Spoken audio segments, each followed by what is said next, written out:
ഇത് മാസ് മോട്ടോഴ്സിൽ നിന്നാണ് Honda deo വണ്ടി നമ്മൾ വർക്കിന് കയറിയിട്ടുണ്ട്. നമുക്ക് നിലവിൽ 36,144 കിലോമീറ്ററിലാണ് നമ്മളിപ്പോൾ സർവീസിനായിട്ട് കയറ്റിയാണ്. നമുക്ക് പറഞ്ഞിരിക്കുന്നവർക്ക് എഞ്ചിൻ ഓയിൽ മാറ്റണം, സ്പീഡോമീറ്ററിൻ്റെ ഭാഗത്ത് സൗണ്ട് വരുന്നുണ്ട്, ജനറൽ സർവീസ്, സെൽഫ് ചെക്കപ്പ്, അതായത് ബാറ്ററിയുമായി ബന്ധപ്പെട്ട കംപ്ലൈൻറ്റാണ് സെൽഫിൻ്റെ. അപ്പോൾ അത് ചെക്കപ്പ് പറഞ്ഞിട്ടുണ്ട്. അപ്പോൾ നമ്മൾ വണ്ടി ഓടിച്ചു നോക്കി വർക്കിന് കയറ്റി ബാക്ക് ബ്രേക്കിൻ്റെ ഭാഗം തുടങ്ങി നമ്മൾ ചെക്ക് ചെയ്യാനായിട്ട് അയച്ചിട്ടുണ്ട്. ബ്രേക്ക് ലൈനർ നമുക്ക് ഈ ഒരു സർവീസും കൂടി അഡ്ജസ്റ്റ് ചെയ്തിടാം. ഏകദേശം ഒരു 80% ഉപയോഗിച്ച് തീർന്നതിനാണ്. പരമാവധി അഡ്ജസ്റ്റ് ചെയ്ത് നമുക്ക് ഈ ഒരു സർവീസും കൂടി വേണമെങ്കിൽ ഇടാം കേട്ടോ. പിന്നെ അതേപോലെ ബ്രേക്ക് ക്യാമൊക്കെ ഒന്ന് അഴിച്ച് ഗ്രീസ് ചെയ്തിടാം. ബാക്കിലത്തെ വീല് പിടിപ്പിക്കുന്നത് ഈ ഒരു ഷാഫ്റ്റും വേണം. അതിൻ്റെ ബെയറിങ്ങിൻ്റെ പ്ലേ ഒക്കെ നമ്മൾ ചെക്ക് ചെയ്തു, വേറെ കംപ്ലൈൻ്റ് ഒന്നുമില്ല. അതേപോലെ ഗിയർ ബോക്സിൽ വരുന്ന ഓയിൽ നമ്മൾ നോക്കി, നല്ല ഓയിലാണ് കേട്ടോ. പിന്നെ ബാക്കിലത്തെ ടയർ പുതിയ ടയർ അടക്കണം, ഹബിന് വേറെ പറയത്തൊക്കെ കംപ്ലൈൻ്റ് ആയിട്ടൊന്നുമില്ല. അപ്പോൾ ബാക്ക് ബ്രേക്കുമായി ബന്ധപ്പെട്ട് ക്യാം അഴിച്ചൊന്ന് ഗ്രീസ് ചെയ്യാം. ഏകദേശം നമുക്കൊരു 80% ഉപയോഗിച്ച ലൈനറാണ്. പരമാവധി നമുക്ക് അഡ്ജസ്റ്റ് ചെയ്തിടാനാണ് പറ്റുള്ളൂ. നമുക്ക് അത്യാവശ്യം നല്ല ഓട്ടോ ഉണ്ടെന്നുണ്ടെങ്കിൽ പറഞ്ഞ് നമുക്ക് ലൈനർ മാറ്റി ഇടിച്ചോണം കേട്ടോ. കാരണം എന്താ വെച്ചാൽ നമുക്ക് ഓട്ടോ കുറവുള്ള വണ്ടിനെ അടുത്ത സർവീസ് വരെ കിട്ടും, അതല്ലെങ്കിൽ ഇടയ്ക്ക് നമുക്ക് കയറ്റി മാറ്റേണ്ടതായിട്ട് വരും കേട്ടോ. അപ്പോൾ ഞാൻ എസ്റ്റിമേറ്റിൽ അത് ഉൾപ്പെടുത്തുന്നില്ല. പിന്നെ നമ്മൾ ഈ ഭാഗത്തേക്ക് വരുമ്പോഴത്തേക്കും എയർ ഫിൽറ്ററൊക്കെ ഒന്ന് ചെക്ക് ചെയ്യാനായിട്ട് വന്നിട്ടുണ്ട്. എയർ ഫിൽറ്റർ അഴിച്ചിട്ടുണ്ട്. അപ്പോൾ എയർ ഫിൽറ്റർ നമ്മൾ നോക്കുമ്പോൾ കാര്യമായിട്ടുള്ള പൊടിയൊന്നുമില്ല, വലിയ പഴക്കമില്ലാത്ത എയർ ഫിൽറ്ററാണ്. ഹോണ്ടയുടെ ഒറിജിനൽ ഫിൽറ്റർ തന്നെ ഇതിപ്പോൾ കിടക്കണേ. അപ്പോൾ ഒന്ന് തുടച്ച് ക്ലീൻ ചെയ്ത് നമുക്ക് റീസെറ്റ് ആക്കാം. പിന്നെ നമ്മൾ ക്ലച്ചിൻ്റെ ഭാഗം അഴിച്ചു. ക്ലച്ച് ഭാഗം അഴിച്ച് നമ്മളെന്ന് വെച്ചാൽ ബെൽറ്റ് ഡ്രൈവാണ് വണ്ടി, നമുക്ക് ക്ലച്ച് ഗ്രീസ് ചെയ്യേണ്ടതായിട്ടുണ്ട്. ബെൽറ്റിൻ്റെ കണ്ടീഷൻ നോക്കണം. പിന്നെ ഒട്ടനവധി കുറേ പാർട്സുകൾ, മൂവ്മെൻറ്റ് കൂടുതലുള്ള പാർട്സുകൾ CVT ക്ലച്ചിലാണ് വരാം. ആ ഭാഗത്താണെങ്കിൽ നമുക്ക് ലൂബ്രിക്കേഷൻസ് നമ്മൾ മാനുവലായിട്ട് ചെയ്യേണ്ട വർക്കാണ്. അപ്പോൾ അതിന് വേണ്ടിയിട്ട് അഴിച്ചതാണ്. അപ്പോൾ നിലവിൽ നമ്മൾ അഴിച്ച് നോക്കുമ്പോൾ അതിൻ്റെ ബെൽറ്റിൻ്റെ കണ്ടീഷനൊക്കെ നോക്കുമ്പോൾ ബെൽറ്റൊക്കെ ഓൾറെഡി ഇവിടെ പൊട്ടിയിരിക്കണം. ഈ ഭാഗമൊക്കെ നോക്കുമ്പോൾ പൊട്ടിയിരിക്കണം കേട്ടോ. മാറ്റേണ്ട ഒരു ടൈമാണ് ഇത്. അടുത്ത സർവീസ് വരെ എന്തെങ്കിലും കിടക്കില്ല, അതിനുള്ളിൽ ബെൽറ്റ് പൊട്ടി നമ്മൾ വഴിപ്പെടും. ആ ഒരു സിറ്റുവേഷനിലാണ് ഇപ്പോൾ വണ്ടി ഓടിക്കൊണ്ടിരിക്കുന്നത്. പിന്നെ നമ്മൾ ക്ലച്ചിൻ്റെ ഓരോ പാർട്സും നമ്മൾ ചെക്ക് ചെയ്യുന്നുണ്ട്. ബെൻഡെക്സ് നോക്കി വർക്കിംഗ് ഓക്കെയാണ്. വേരിയേറ്റർ ബോഡി, ബോസ് ഡ്രൈവ് കാര്യങ്ങൾ നോക്കി ഓക്കെയാണ്, പ്രോബ്ലം ഇല്ല. റോളർ വരുമ്പോഴത്തേക്ക് നമുക്ക് ഈ സൈഡ് തിരിഞ്ഞ് തേമാനൊക്കെ ഉണ്ട്. പക്ഷേ എന്തെങ്കിലും നമുക്കത് മാറ്റണ്ട. നമ്മൾ അടുത്ത സർവീസിലും ഇതേപോലെ തന്നെയാണ് നമ്മൾ ചെക്ക് ചെയ്യണത്. അപ്പോൾ കൂടുതലായിട്ട് എന്തെങ്കിലും പ്രോബ്ലം തോന്നുകയാണെങ്കിൽ നമുക്ക് നെക്സ്റ്റ് സർവീസിൽ നമുക്കത് മാറ്റിക്കളയാം. പിന്നെയുള്ളത് പീസെറ്റ് സ്ലൈഡ് എന്ന് പറയുന്നത് ഈ ഒരു പീസാണ്. ഇത് ശരിക്കും പ്ലാസ്റ്റിക് ടൈപ്പാണ്, പ്ലാസ്റ്റിക്കിൻ്റെ ഒരു ബുഷാണ്. അത് ഈ സൈഡൊക്കെ പൊട്ടി ഓവലായിട്ട് ഈ സൈഡ് ഹോളൊക്കെ ആയിട്ടുണ്ട് കേട്ടോ. അത് നമുക്ക് നോക്കുമ്പോൾ അറിയാം. അത് അങ്ങനെ ഡാമേജ് വരുന്ന സമയത്ത് ഈ വേരിയേറ്റർ ബോഡിയും അടി വീഴുന്നുണ്ട്. സൈഡ് ഇത് കണ്ടോ, ഈ സൈഡിലും ഒരു സ്റ്റെപ്പ് പോലെ വന്നിട്ടുണ്ട്.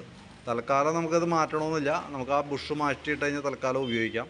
ഇത് ഇവിടെയൊക്കെ അടി കൊണ്ടിട്ടുണ്ട്, ഈ സൈഡിലൊക്കെ അടി കൊണ്ടിട്ടുണ്ട് കേട്ടോ. അപ്പോൾ നമുക്ക് തൽക്കാലം ബുഷ് മാറ്റി യൂസ് ചെയ്യാം. നെക്സ്റ്റ് സർവീസിലൊക്കെ കിടന്ന് ഓടട്ടെ, പരമാവധി ഉപയോഗിക്കാം. കാരണം എന്താ വെച്ചാൽ ഇതിൻ്റെ ഈ സെൻറ്റർ ഭാഗത്ത് പ്ലേ ഇല്ലാത്തത് കൊണ്ടും ഈ ഒരു ബുഷാണ് ഇതിൻ്റെ ഉള്ളിൽ വരാം. അപ്പോൾ ഇതിൻ്റെ ഇവിടെ പൊട്ടൽ വന്നേക്കണ കൊണ്ട് ഈ മെറ്റൽ ഇത് കയറി വന്ന് അടിച്ചേക്കണതാണ് ആ പാട് നമുക്ക് കാണണം കേട്ടോ. അപ്പോൾ അതുകൊണ്ട് തൽക്കാലം നമുക്ക് ഈ ബുഷ് മാറ്റിയിട്ടാൽ തൽക്കാലം ഉപയോഗിക്കാം, പരമാവധി ഉപയോഗിക്കാം. എന്നിട്ട് നമുക്ക് പിന്നീട് മാറ്റി കളഞ്ഞാൽ മതി. കൂടുതൽ കംപ്ലയിൻറ്റ് വന്ന സമയത്ത് മാറ്റിയാൽ മതി. പിന്നെ ക്ലച്ച് യൂണിറ്റ് നമ്മൾ അഴിച്ചിട്ടുണ്ട്. ഇത് നോക്കുമ്പോൾ അറിയാം അത്യാവശ്യം ഉള്ളൊക്കെ നല്ല രീതിയിൽ തുരുമ്പുണ്ട്. അതൊന്ന് അഴിച്ച് ഗ്രീസ് ചെയ്ത് റീസെറ്റ് ചെയ്യാം. ഇതൊക്കെ ഓൾറെഡി നമുക്ക് ജനറൽ സർവീസിലുള്ളതാണ് ക്ലച്ച് ഗ്രീസിങ് കേട്ടോ. അപ്പോൾ അത് നമ്മൾ കൂട്ടത്തിൽ ചെയ്ത് വിടാം. പിന്നെ ഇവിടേക്ക് നോക്കുമ്പോൾ ഇവിടുത്തെ ഒരു ഓയിൽ സീൽ ലീക്ക് കാണിച്ചിട്ടുണ്ട് കേട്ടോ. ക്രാങ്കിൻ്റെ വലിയ oil seal, crank side oil സീലാണ്. ഇവിടെ ഓയിൽ നനവ് ഉള്ളതുകൊണ്ട് പൊടി പിടിച്ചിരിക്കും കാണണേ. അപ്പോൾ അത് കൈയോടെ നമുക്കത് മാറ്റിയിട്ടേക്കാം. കാരണം എന്താ വെച്ച് കഴിഞ്ഞാൽ ക്ലച്ചിൻ്റെ ഉള്ളിലായതുകൊണ്ട് തന്നെ നമുക്കത് അറിയാനായിട്ട് പറ്റില്ല. ഓയിൽ ലീക്കായിട്ട് പുറത്ത് വരുമ്പോൾ അറിയുള്ളൂ. കൈയോടെ മാറ്റിയിട്ട് ഒരു 56 രൂപ അങ്ങനെ എന്താണ് റേറ്റ് വരാം. അത് ചേഞ്ച് ചെയ്തിടാം. പിന്നെ നമുക്ക് ഈ ഭാഗത്തേക്ക് വരുമ്പോഴത്തേക്കും എഞ്ചിൻ ഹെഡിൻ്റെ സൈഡൊക്കെ വന്നു. ഇവിടെ നോക്കുമ്പോൾ ഓയിൽ ലീക്ക് ആവുന്നുണ്ട്. ഹെഡ് കവറിൻ്റെ ഗ്യാസ്കറ്റ് ലീക്കായിട്ട് ഓയിൽ പുറത്തേക്ക് താഴേക്ക് ചാടുന്നുണ്ട് സൈഡ്. അപ്പോൾ അതഴിച്ചിട്ട് ആ കവർ ഗ്യാസ്കറ്റ് ഒന്ന് മാറ്റിയിടാം. ചോക്കിൻ്റെ കേബിൾ നമ്മൾ ചെക്ക് ചെയ്തു, വർക്കിംഗ് കുഴപ്പമൊന്നുമില്ല. ആക്സിലേറ്റർ കേബിളും നോക്കി, ചോക്ക് കേബിളും ആക്സിലേറ്റർ കേബിളും വേറെ കംപ്ലൈൻ്റ് ആയിട്ടൊന്നുമില്ല. പിന്നെ ഓൾറെഡി കാർബറേറ്ററുമായി ബന്ധപ്പെട്ട് പ്രത്യേകിച്ച് കംപ്ലയിൻറ്റുകളൊന്നും പറഞ്ഞിട്ടില്ല. കാരണം ഇപ്പോൾ വന്ന വണ്ടികൾ ഒട്ടുമിക്ക വണ്ടിയുടെയും കാർബറേറ്റർ കംപ്ലയിൻ്റ് ഉണ്ട്. അത് പറയാൻ കാരണം എന്ന് വെച്ചാൽ നമ്മളിപ്പോൾ ഉപയോഗിക്കുന്നത് E20 പെട്രോൾ എന്ന് പറയും. എത്തനോൾ മിക്സ് ചെയ്തിട്ടുള്ള പെട്രോളാണ് നമ്മൾ ഉപയോഗിക്കുക. അത് നമുക്ക് കാർബറേറ്റർ എന്ന് പറയുമ്പോൾ അലുമിനിയമാണ്. അലുമിനിയം എത്തനോളും ഒരു കെമിക്കൽ റിയാക്ഷൻ മൂലം അത് ദ്രവിക്കുന്ന ഒരു കംപ്ലയിൻറ്റ് പൊതുവെ കാണുന്നുണ്ട്. ഒട്ടുമിക്ക വണ്ടിക്കും ഉണ്ട്. ഒരു 10 വണ്ടി എടുത്ത് അതിനകത്ത് ഒരു 8 വണ്ടിക്കും കംപ്ലയിൻ്റ് ഉണ്ട്.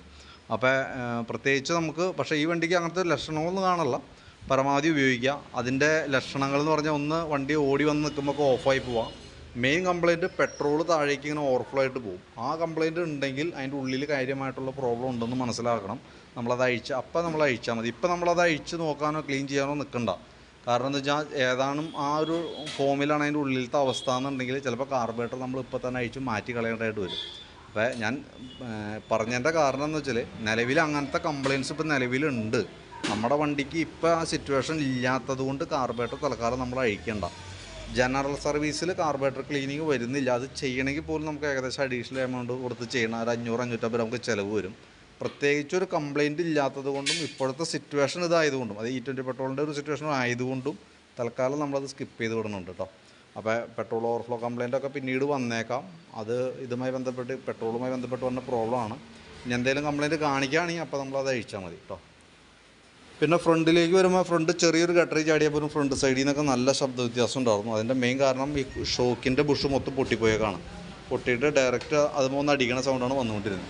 അതേപോലെ തന്നെ ഈ വന്ന ലിങ്ക് അസംബ്ലിയുടെയും ബുഷുകൾ ഈ സൈഡൊക്കെ നല്ല പ്ലേ കാണിക്കുന്നുണ്ട്. അപ്പോൾ ലിങ്ക് ബുഷും ആ ഷോക്കിൻ്റെ ബുഷും കൂടി മാറ്റിയിട്ട് സെറ്റ് ചെയ്താലാണ് ആ ഭാഗം ഓക്കെ ആവുള്ളൂ. പിന്നെ അത് കൂടാണ്ട് ബ്രേക്കിൻ്റെ കേബിളുകൾ 2 കേബിളും ഔട്ടർ വലിഞ്ഞ് ലോഡായിട്ട് നിൽക്കണേ കാണണം കേട്ടോ. ബ്രേക്കുമായി ബന്ധപ്പെട്ട് ആ 2 ബ്രേക്ക് കേബിളും കൂടി കൂട്ടത്തിൽ കൂടെ നമുക്ക് മാറ്റിയിടേണ്ടതായിട്ട് വരും. പിന്നെ ഫ്രണ്ട് ടയർ നോക്കുമ്പോൾ നിലവിൽ കുറേ കൂടി ഉപയോഗിക്കാനുണ്ട്. സൈഡ് തിരിഞ്ഞിട്ട് ചെറിയൊരു വെട്ടി സൈഡ് ചെരിവ് തേമാനം കാണിക്കുന്നുണ്ട്. അപ്പോൾ അത് വണ്ടി ഓടിക്കുമ്പോൾ ശ്രദ്ധിച്ചിട്ടുണ്ടോയെന്ന് അറിയാം. നിങ്ങൾക്ക് സൈഡ് ചെറിയൊരു വെട്ടൽ കാണിക്കും, ഒരു ബബ്ലിങ് പോലെ ഇങ്ങനെ കാണിച്ചിട്ടുണ്ട്. അത് ടയറുമായി ബന്ധപ്പെട്ട കംപ്ലയിൻ്റ് ആണ് കേട്ടോ. ചെറുതായിട്ട് ഉണ്ട് അതിന്. നമുക്ക് റൊട്ടേഷൻ ചെയ്യാൻ പറ്റിയ ബാക്കിൽ പുതിയ ടയർ ഇട്ടാണ്, പക്ഷേ അത് നമുക്ക് ഫ്രണ്ട് സപ്പോർട്ട് ചെയ്യുന്ന ടയർ അല്ലാത്തത് കൊണ്ട് റൊട്ടേഷൻ നടക്കില്ല. പരമാവധി ഉപയോഗിക്കുക. അങ്ങനൊരു കംപ്ലയിൻറ്റ് ഉണ്ട് നമ്മുടെ വണ്ടി കേട്ടോ, അപ്പോൾ അറിഞ്ഞിരിക്കുക. പിന്നെ ബാറ്ററി നമുക്കിത് ഇരിക്കുന്നത് 2022 ബാറ്ററിയാണ്.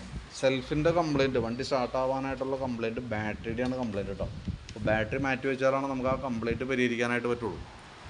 വോൾട്ട് നോക്കുമ്പോൾ 11.45 വരെ കിട്ടണുള്ളൂ. കാരണം ഇപ്പോൾ വണ്ടി ഓടിക്കൊണ്ടെന്ന് വെച്ചാൽ വണ്ടി ഓടി വന്ന് കൈയോടെ അടിച്ച് കഴിഞ്ഞാൽ ചിലപ്പോൾ സ്റ്റാർട്ടാവും, ചിലപ്പോൾ അത് ഇടയ്ക്ക് സ്ലിപ്പായി പോകുന്നതായിട്ട് കാണാം.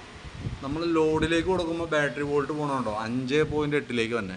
8.5 വോൾട്ട് താഴേക്ക് പോയി കഴിഞ്ഞാൽ ബാറ്ററി മാറ്റി വയ്ക്കണം. ആ സ്ഥാനത്താണ് 5.5 വോൾട്ടിലേക്ക് ബാറ്ററി പോകണം. അപ്പോൾ ബാറ്ററിയുടെ കാലാവധി കഴിഞ്ഞാണ്. സെൽഫിൻ്റെ കംപ്ലയിൻറ്റ് റെഡി ആവണമെന്നുണ്ടെങ്കിൽ നമ്മൾ ബാറ്ററി മാറ്റി പുതിയത് വെച്ചാലാണ് ആ കംപ്ലയിൻറ്റ് റെഡി ആവുള്ളൂ. പിന്നെ വേറൊരു സ്പീഡോമീറ്റർ വണ്ടി ഓടുന്ന സമയത്ത് മീറ്ററിൻ്റെ ഭാഗത്ത് നിന്ന് ചെറിയ സൗണ്ട് ഉണ്ട്. അത് മെയിനായിട്ട് ഈ കേബിളും ഇന്നർ ഔട്ടറിൻ്റെ ഉള്ളിൽ ടൈറ്റായ കാണാം. അതാണ് ആ കംപ്ലയിൻറ്റ് കേട്ടോ. അപ്പോൾ നമുക്കത് ബലപ്പെട്ട് അഴിച്ചെടുത്താലും പൊട്ടി പോവുള്ളൂ. നമുക്ക് ആ കേബിൾ മാറ്റിയിടാം, അപ്പോഴാണ് ആ ഭാഗം ക്ലിയർ ആയിക്കോളൂ. ഇതിനനുസരിച്ച് കുറേ കഴിയുമ്പോഴത്തേക്ക് അതിൻ്റെ ഉള്ളിൽ ഗ്രീസോ ഓയിൽ മൈ ഇല്ലാത്തത് കൊണ്ട് തന്നെ പ്രശ്നമാണത്. അപ്പോൾ അത് ചേഞ്ച് ചെയ്തിട്ട് അത് ഓക്കെ ആയിക്കോളും, വേറെ പ്രോബ്ലം ഇല്ല. പിന്നെ ഈ സൈഡിലേക്ക് വരുമ്പോൾ സ്പാർക്ക് പ്ലഗൊക്കെ നമ്മളൊന്ന് അഴിച്ച് ക്ലീൻ ചെയ്ത് റീസെറ്റ് ചെയ്യുന്നുണ്ട്. ശരിക്കും എയർ ഫിൽറ്റർ മാറ്റുമ്പോൾ കൂടുതൽ പ്ലഗും മാറ്റേണ്ടതാണ്. എനിക്ക് തോന്നുന്നു എയർ ഫിൽറ്റർ പുതിയതാണ്, പ്ലഗ് അഴിഞ്ഞ് പോകാൻ ബുദ്ധിമുട്ട് എന്തെങ്കിലും ആയിട്ടായിരിക്കാം. ത്രെഡ് ചെറിയൊരു ടൈറ്റൊക്കെ കാണുന്നുണ്ട്. തൽക്കാലം നമുക്ക് ക്ലീൻ ചെയ്തിടാം കേട്ടോ. സെക്കൻഡറി ഫിൽറ്റർ യൂണിറ്റ് പൊടിഞ്ഞൊടുക്കിയിട്ടുണ്ട്, സ്പോഞ്ച് മോഡലാണ്. അപ്പോൾ അതൊന്ന് നമ്മളൊന്ന് ചേഞ്ച് ചെയ്തിട്ടേക്കാം. എൻജിൻ ഓയിൽ മാറ്റുന്നുണ്ട്. അപ്പോൾ അത്രയാണ് മെയിനായിട്ട് നമുക്ക് ചെയ്യേണ്ടി വന്നവർക്ക്. ഞാൻ ഇതിൻ്റെ ഒരു എസ്റ്റിമേറ്റ് എടുത്തിട്ട് വാട്സാപ്പിനകത്തേക്ക് ഇടാം, ഏകദേശം എത്ര ചിലവ് വരുമെന്ന് അറിയാൻ വേണ്ടിയിട്ടാണ്. അതിനകത്ത് ഉൾപ്പെടുത്തുന്ന ഐറ്റംസ് ജസ്റ്റ് ഒന്ന് ഞാൻ പറയാം. എൻജിൻ ഓയിൽ, അതിൻ്റെ ഓയിൽ ബോൾട്ടിൻ്റെ വാഷും ഓറിങ്ങും എസ്റ്റിമേറ്റിൽ ഇടുന്നുണ്ട്. ഇത് സെക്കൻഡറി ഫിൽറ്റർ യൂണിറ്റ് ഇട്ടിട്ടുണ്ട്. ഫ്രണ്ടിലേക്ക് വരുമ്പോൾ ഈ ലിങ്കിൻ്റെ ബുഷും ഷോക്കിൻ്റെ ബുഷും നമ്മളതിനകത്ത് ഉൾപ്പെടുത്തിയിട്ടുണ്ട്. പിന്നെ അത് കൂടാണ്ട് കേബിളുകൾ, ഫ്രണ്ട് ബ്രേക്കിൻ്റെ കേബിളും LH കോമ്പി ബ്രേക്കിൻ്റെ കേബിൾ, സ്പീഡോമീറ്ററിൻ്റെ കേബിൾ, അത്രയാണ് ഫ്രണ്ട് ബ്രേക്കുമായി ബന്ധപ്പെട്ടും ഫ്രണ്ട് സൈഡിൽ വന്ന കേബിൾ. 3 കേബിളുകൾ നമുക്ക് മാറ്റേണ്ടതായിട്ടുണ്ട്. പിന്നെ നമുക്ക് ഈ സൈഡിലേക്ക് ക്ലച്ചിൻ്റെ ഭാഗത്തേക്ക് വരുമ്പോൾ ആ ക്ലച്ചിനകത്ത് വരുന്ന ഈ ബെൽറ്റ് പൊട്ടിയിരിക്കുന്നുണ്ട്, അത് നമ്മൾ എസ്റ്റിമേറ്റിൽ ഇടുന്നുണ്ട്. ഈ വീലിന് കംപ്ലയിൻറ്റ് ഉണ്ട്, പക്ഷേ തൽക്കാലം നമ്മളത് മാറ്റിയില്ലാന്ന് വെച്ചാൽ കുഴപ്പമില്ല. നമുക്ക് ഈ ബുഷ് മാത്രം മാറ്റിയിട്ടാൽ ഇത് ഏകദേശം എനിക്ക് തോന്നുന്നു ഒരു 10-600 വിലയുള്ള ആയിട്ടാണ്. ഇത് മാറ്റുമ്പോൾ രണ്ടും കൂടി മാറണം. അപ്പോൾ അത് ഇച്ചിരി എമൗണ്ട്, ഏകദേശം ഒരു എനിക്ക് തോന്നുന്നു 750-800 റേഞ്ച് വരാൻ സാധ്യതയുണ്ട് അതിന്. അപ്പോൾ തൽക്കാലം അത് നമുക്ക് അങ്ങനെ തന്നെ നിർത്താം. ഈ ബുഷ് മാത്രം മാറ്റിയിടാം. നെക്സ്റ്റ് പിന്നീട് നമുക്ക് ഓടുമ്പോഴത്തേക്കും ഈ റോളർ കാര്യങ്ങളൊക്കെ മാറ്റേണ്ടതായിട്ട് വരും.